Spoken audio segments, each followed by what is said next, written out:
I do believe the American dream is very much alive. And what we have to do to recapture it is, first of all, the young people in this country, unfortunately, haven't been given courses in civics. Our public school system for years hasn't taught much about our Constitution at all. I mean, you've got a Congressman, Ocasio-Cortez, who described the three branches of government as the Senate, the House, and the President's office.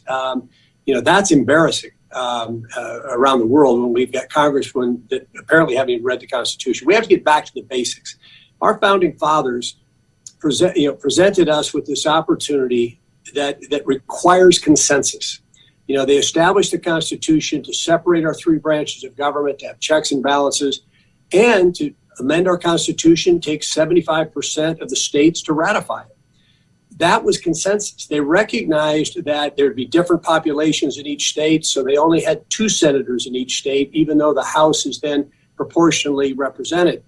Today, we've got, through the Obama administration and now the Biden administration, they think somehow that we switch to a parliamentary or a authoritarian government where they can just dictate the changes. Because of that, they're shutting down the use of fossil fuel without any legislative authority to do so.